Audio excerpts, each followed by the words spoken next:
Welcome back to my channel Pranati official. কেমন আছো তোমরা সবাই? আশা করছি ভালো আছো, আর আমিও কিন্তু ভালো আছি। তো দেখতেই পাচ্ছ এখন রেডি হয়ে গেছি। রেডি হয়ে কিন্তু আমরা বেরিয়েও পড়লাম। আর কোথায় যাচ্ছি সেটা আগে তোমাদেরকে বলি। আমরা যাচ্ছি বাজারে, কারণ কালকে আছে আমাদের একটা বিয়ে বাড়ি, আর আজকে আছে আমার দিদির জন্মদিন। না যে আমার সাথে যাচ্ছে ওর নয়, আমার কোন দিদির জন্মদিন আর কার বিয়েতে যাব সেটা তো তোমরা দেখতেই পাবে। তার জন্য কিন্তু ভিডিওটা পুরো শেষ অবধি দেখতে হবে। এখন গাড়ি পার্ক করে আর একটা বোনকে নিয়ে কিন্তু সোজা চলে যাব আমরা সিটি স্টাইলে। আর আমি বাজার করতে যখনই আসি সিটি স্টাইলে একবার হলেও আমি যাই। তো এখানকার কেনাকাটি সেরে চলে এসেছিলাম। এই সুন্দর সুন্দর কুর্তিগুলো দেখে আমি আর নিজেকে সামলাতে পারিনি, তো এসে একটা কুর্তিও কিনে নিলাম। আর এর ফাঁকে কিন্তু আমি কিনে নিয়েছিলাম একটা হুডি, যেটা আমি ভিডিও করতে পারিনি। এরপরে চলে এসেছিলাম জুতো কিনতে, আর জুতো কেনার পর কিন্তু ভিডিওটা আমি কন্টিনিউ করতে পারিনি। একদম চলে এসেছিলাম বাড়িতে।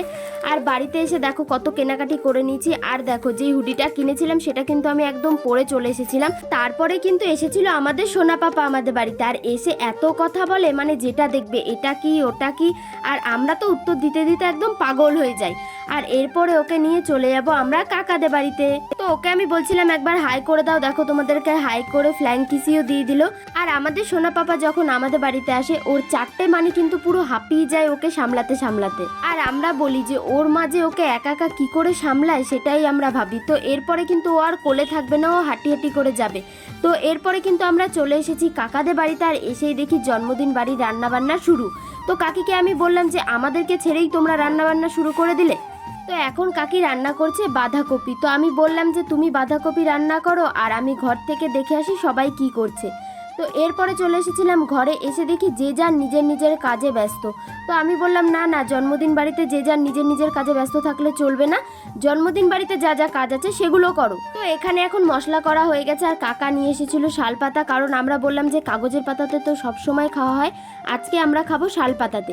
আর এখানে যা যা লাগবে মানে রান্না করতে সব কিছুই হয়ে গেছে। আর কাকির বাঁধাকপিও কিন্তু রান্না কমপ্লিট। আর এরপরে রান্না চাপিয়ে দিল চিকেন। আর চিকেন খেতে কে কে ভালোবাসো আমাকে অবশ্যই কমেন্টে জানাবে। আর আমি কিন্তু চিকেন খেতে খুব ভালোবাসি। আর এখানে আমার কোনো কাজ নেই, তাই কিন্তু আমি চিকেন রান্না দেখছিলাম। তারপরে হঠাৎ মনে পড়ে গেল না আমাকে তো কেক বানাতে হবে, কারণ আমার দিদি আমার হাতের কেক খেতে খুব ভালোবাসে। তো আমি বললাম চলো তাহলে তোমার বার্থডের কেকটা আমিই বানাই। তো কেক বানানোর জন্য এখানে আমি নিয়ে নিয়েছি ময়দা, বেকিং পাউডার, ভ্যানিলা এসেন্স, গুঁড়ো দুধ, ডিম আর চিনি। তো চলো কেকটা এবার ঝটপট আমি বানিয়ে নিই। তো তারপরে কিন্তু কেকটা আমি গ্যাসে বসিয়ে দিয়েছি। আর দেখো কেকটা কত সুন্দর ফুলে উঠছে। আর আমি কিন্তু কেকটা একটু ছোটই বানিয়েছিলাম, কারণ আমাদের বাইরে সেরকম কাউকে ইনভাইট করা ছিল না। এদিকে কেকটা হতে থাকুক আর আমি দিদিকে দিয়ে চলে আসি দিদির জন্মদিনের গিফট। তোমরা গেস করো তো দিদিকে কি দিলাম। তো যাই হোক তোমাদেরকে বলি, এ হচ্ছে আমাদের ফ্যামিলির সব থেকে বড় দিদি, মানে আমাদের সবার দিদি এ। আর আমার পাপার তো এই প্যাকিং করা গিফটটাই ওর খুব পছন্দ হয়েছে, মানে যেটাই প্যাকিং করা থাকবে সেটাই ওর প্রিয়। তো এরপরে দিদি বলছে যে এটাও দেখা, আমি নিজেকেই নিজে গিফট করেছি, মানে ওর বার্থডে গিফট ও নিজেকেই করেছে। এখানে আমি বললাম যে কি গিফট আছে সেটা আমাদের সবাইকে একটু খুলে দেখা। তো ও বললো যে এখানে একটা হাইনেক আছে, আর কালকে যেহেতু আমাদের বিয়ে বাড়ি আছে তো ওই উপলক্ষেই কিন্তু ও কিনেছে। তো এরপরে আমি দিতে চলে এলাম কাকার গিফট, মানে দিদির বার্থডেতে কাকাকে গিফট দিই। আসলে কাকাকে আমি অনেক দিন ধরেই বলছিলাম যে তোমাকে আমি একটা কোট কিনে দেবো, আর কালকে আমাদের বিয়ে বাড়ি আছে তার জন্য বললাম যে কোটটা না হয় আজকেই দেওয়া যাক, কারণ কালকে বিয়ে বাড়িতে গিয়ে তাহলে পরতে পারবে। আর এখানে কাকাকে বলেছিলাম যে তোমাকে দেওয়ার পরে কিন্তু তুমি পরবে, কারণ তোমাকে পরে কিন্তু সবার প্রথম আমি দেখবো যে তোমাকে কিরকম লাগছে। তো কাকাকে পরে দেখলাম যে খুব সুন্দরই লাগছে। তো বললাম তোমার কেমন লাগছে? কাকা বলছে হেভি হেভি। তো এরপরে কেকটার কাছে চলে এলাম। আর কেকটা দেখছি এখনও হচ্ছে না। আমি বললাম যে আর 10 মিনিট হবে তাহলেই হয়ে যাবে। 10-15 মিনিট অপেক্ষা করার পর কেকটার রেজাল্ট কিন্তু এরকম ছিল, মানে কেকটা এতটা ফুলে গেছিল যে ওপর দিয়ে ফেটে গেছে। তো এরপরে কিন্তু হবে কেক কাটিং। আর দিদি কিন্তু একদমই রাজি ছিল না কেক কাটতে, বলছে এই বয়সে আবার কেক কাটা। তো আমরা কিন্তু সবাই মিলে বলতে পারো জোর করে ওকে কেক কাটাবো। তো কয়েকটা বেলুন নিয়ে এসে এখানে সাজিয়ে নিলাম, মানে কয়েকটা বাচ্চাদের জন্যই নিয়ে এসেছিলাম। তো বললাম সেগুলো না একটু সাজিয়েও নিই। তো সাজানো হয়ে গেছে। আর এরপরে হবে কেক কাটিং।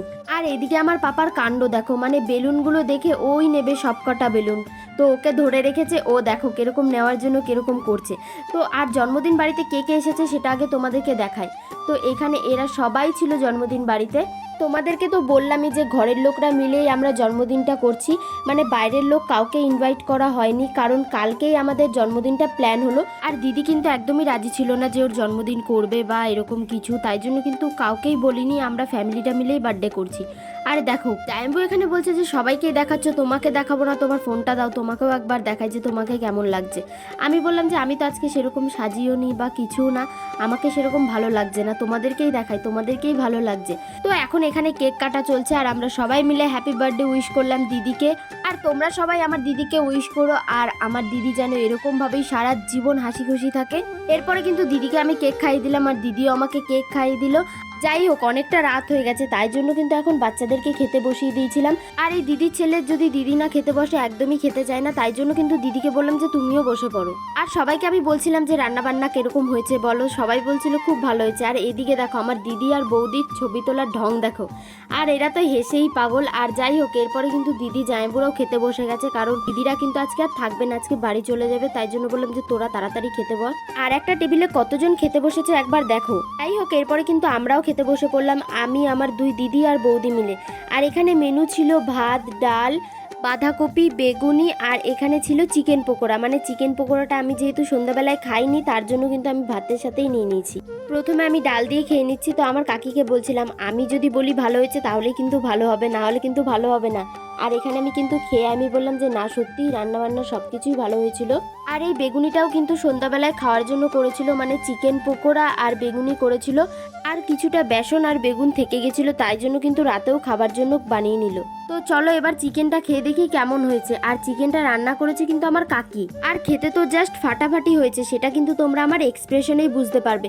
আর কাকি বলছিল যে আগের দিনের চিকেনটা বেশি ঝাল হয়ে গেছিলো, আজকেরটা কিন্তু তেমন ঝাল হয়নি। আর আমিও বলছিলাম হ্যাঁ, আর কাকিকে বলছিলাম লেগ পিস খাবে, কাকি বলছে না না আমি খেয়েছি। আর বৌদি বলছিল যে একটু রিভিউ দাও কেমন লাগছে তোমার খেতে, আর আমিও বলে দিলাম যে সেরা লাগছে। আর যাই হোক এরপর অনেক রাত হয়ে গেছে, এরপরে কিন্তু আমরা বাড়ি চলে যাবো। আর রাস্তায় বেরিয়ে দেখি একটাও লোক নেই, তখন বাজে প্রায় 11:30। আর দেখো ঠান্ডায় আমাদের অবস্থা খারাপ। যাই হোক আজকের ব্লগটা অনেকটাই বড় করে দিলাম, চলো আজকের ব্লগটা এখানেই শেষ করছি। ভিডিওটা ভালো লাগলে like, comment, share and subscribe করে দিও। বাই, দেখা হচ্ছে নেক্সট ব্লগে।